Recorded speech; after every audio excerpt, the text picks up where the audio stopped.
देख रहे हैं पहला सौदा और आज के कारोबार के बारे में फंडामेंटल नजरिया जानने के लिए बात करते हैं सेंट्रल ब्रोकिंग के महबून ईरानी। महबून, बाजारों में एक अच्छा बाउंस मिला है 15-20% का, लेकिन ग्लोबल मार्केट पिछले 2 दिनों से थोड़े से वीक है, आज भी थोड़े से वीक है, तो शायद थोड़ा सा प्रेशर हो। क्या लग रहा है आपको? आज जो सेबी की बोर्ड बैठक भी है, कुछ उसमें कुछ चेंजेस अनाउंस हो सकते हैं, क्या हो सकता है बाजार में आज? देखिए, बाजार में किसी को पता नहीं था कि बॉटम कहां पे होने वाला है जर्नल, और यही बात बिल्कुल था कि अराउंड 13,500 के आसपास I think people should buy because valuation attractive हो गए। ये बात बिल्कुल ठीक है कि फंडामेंटल्स स्पेशली मैक्रो फैक्टर्स थोड़े से नेगेटिव हो गए, बट ऑयल में जो रिलीफ आई है, कमोडिटी प्राइसेस थोड़े से वीकन हुए हैं। I think this is clearly possibly indicating that the worst could be over. लेकिन let's not make a prediction on that. The fact is के 12,000, 12,500 और 18,000 के बीच में पर्सनली मैं हमेशा कहते आ रहा हूं, आई थिंक अगले 1 साल तक market should move in that range and at lower levels people should be buying. और ये जो रैली आई है, आपने बिल्कुल ठीक कहा, रैली आई है, थोड़ा सी कूल डाउन जरूर हो सकता है market, but personally I feel that the cooling down will be healthy and again the market should go up. और इसका मूल कारण ये है कि अगर आप देखें तो I think India basically has become a little bit underweight on most FIIs, long term FIIs portfolios. और अगर even if slightly or 0.5% increase takes place in most of the FIIs, there could be good money coming into India over the next few months. But all this assuming कि oil फिर से ऊपर नहीं जाता है, I think interest rates should be peaking out sooner or later. Inflation should not go to 14-15% over the next 3 to 4 months. अगर ये सब नहीं होता है, I think we can possibly say that the market can only go up from here, I think with a minor correction here and there. But I think it should be move into this range of 12.5, 13 and 18,000. So I think lower levels people should be buying personally. Rajat, technically स्थिति कैसी दिखाई दे रही है? Fundamental सारे reasons point कर रहे हैं कि यहाँ से स्थिति और भी खराब होती हुई दिखाई देगी। इनफैक्ट रजत से हम आगे चर्चा जारी रखेंगे। वहां पर कुछ ऑडियो डिफिकल्टीज होती हुई, लेकिन क्लियरली यहाँ पर 4,552 के आसपास तक की स्थिति निफ्टी में कल आती हुई दिखाई दी थी। महबून, आपसे ये भी समझना चाहेंगे, ये जो पूरा माहौल बनता हुआ दिखाई दे रहा है, आपने कहा कि आगे जाते हुए होपफुली इन्फ्लो आता हुआ देखने को मिलेगा, लेकिन पूरी जो साइकिल कमोडिटी मार्केट अब बात होती हुई दिखाई दे रही कि शायद वहां पर वो एक बेयर फेज में पूरा एनवायरमेंट फिसलता हुआ दिखाई देगा। उस संदर्भ में इक्विटी मार्केट्स की सिचुएशन कैसी देखने को मिलेगी ग्लोबली, और इंडिया कितना बेनिफिट कर पाएगा? देखिए, हमें एक बात समझना चाहिए हर्षिता, कि बेसिकली मार्केट्स नॉर्मली, मार्केट को हमेशा मैं सुप्रीम मानता हूँ, बिकॉज मार्केट्स नॉर्मली इंडिकेट और discount things in advance. I think ये बात बिल्कुल ठीक है कि जो से इन्फ्लेशन बढ़ा, इंटरेस्ट रेट्स आरबीआई ने जो अनाउंस किए थे, आई थिंक उसकी लैग इफेक्ट के बाद impact will be possibly severe in the second quarter and the third quarter of 2008-9। लेकिन ये मार्केट ये बात जानता है, let's understand that. And when we saw valuations coming down to what they came, when we came down to around 12,000 levels, I think the negatives were largely built into it. So अभी 12,000 से 15,000 होने के आसपास if the things come down और cool down again by about 10% from here, I will not be surprise. मैं इतना जरूर कहूंगा कि lower levels people should be buying, because आप जो कहते हो global uncertainties, I think now the market has got a feel, proper feel of it, is largely built into the prices. And allow me to state that growth is not going to be negative in this country. Growth will possibly 9% is going to become 7, 7.5, 7.25, 7.3. But still India is going to remain the second fastest growing economy.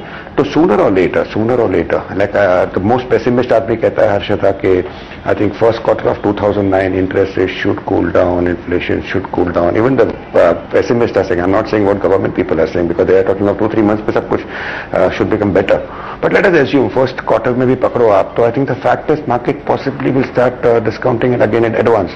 So maybe next 2 or 3 months could be tough, but I personally am a little bit optimistic at lower levels, and I personally feel investors should go ahead and buy at around 13,500, 14,000 अगर market वापस correction में आता है तो, because nobody is trying to predict the bottom, and if you don't buy at that levels, allow me to state Harshada, और थोड़ा घटेगा तो those people are not going to buy again at lower levels also.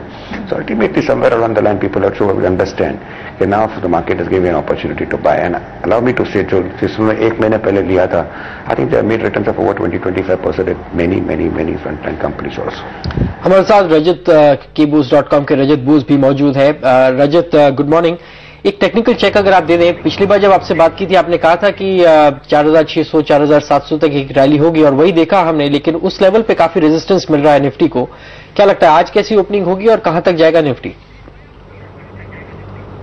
मेरे ख्याल से opening थोड़ा week ही होना चाहिए, और मैं जो समझता हूं कि जो इंटरमीडिएट आप स्विंग चल रहा था वो ऑलरेडी एक टॉप बन चुका है कल के दिन।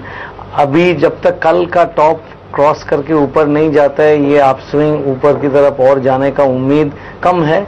मैं तो यही कहूंगा कि आज के दिन 4485 से 4475 पहला सपोर्ट एरिया, उसके बाद में 4454 स्पॉट निफ्टी के लिए काफी महत्वपूर्ण रहेगा।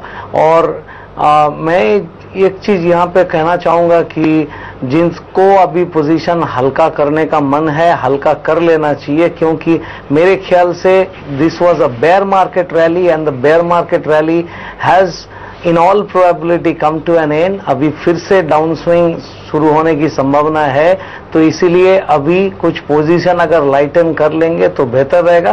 तुरंत 4400 के आसपास में कुछ सपोर्ट मिल सकता है, बट ओवरऑल ट्रेंड फिर से डाउन जाने की संभावना काफी जोरदार है अभी अगर टेक्निकी रूप से देखा जाए तो। Rajat, getting into stocks, fertilizer stocks काफी रेजिलिएंट दिखे हैं। कल के सेल ऑफ में भी यहां पर अच्छी खासी हरकत देखने को मिली है। आप क्या करना चाहेंगे? क्या कुछ और एक्यूमुलेट किया जाए या फिर हाइस पर कुछ मुनाफा घर लेके जाना ही बनता है यहां? देखिए, कल के दिन जैसा फर्टिलाइजर स्टॉक्स में चंबल बोलिए, नागार्जुना बोलिए, इसमें कुछ मूवमेंट हुआ है।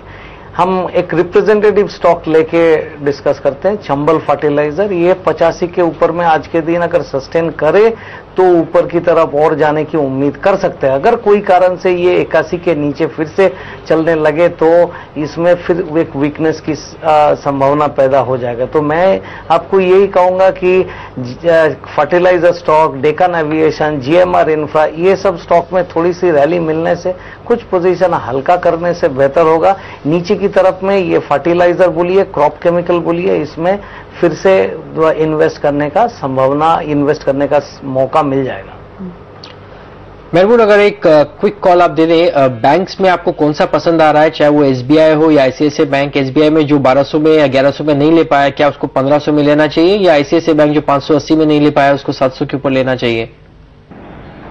जॉर्डन, मैंने आई थिंक पिछली बार 2-3 बार जब भी आया हूं, आई थिंक मैंने यही कहा था कि बैंकिंग सेक्टर को जो प्रॉब्लम्स है, I think they are for real. और जो लोग कहते हैं price to book value attractive है, I think the fact is they need to be attractive, that's why they are attractive. और मैंने कहा था जो भी आएगा it will be a good rally if it comes, but I don't think investment angle से I think the time is right enough because the concerns are for real. I think may be 2-3-4 months more possibly, according to me, these problems, the macro factors should possibly balloon itself a little bit more, getting fully valued or discounted into the prices. और मैंने ये भी कहा था जो आज भी वही कहूंगा, I am remaining consistent with my views कि the only stock in the banking sector which I will buy is HDFC Bank. और वो भी stock around 20-25% रैली होने के बाद possibly I'll wait for it to cool down and possibly maybe make an entry around 1080 or 1125 levels. I think it's gone up too sharply. 25-30% is not a joke for a frontline stock like HDFC Bank. But again, that's the only stock I'll buy in the banking sector. चलिए, आप दोनों ही हमारे साथ बने रहिए। हम लेते हैं फिलहाल एक ब्रेक के बाद देखेंगे बाजार कैसे खुलते हैं।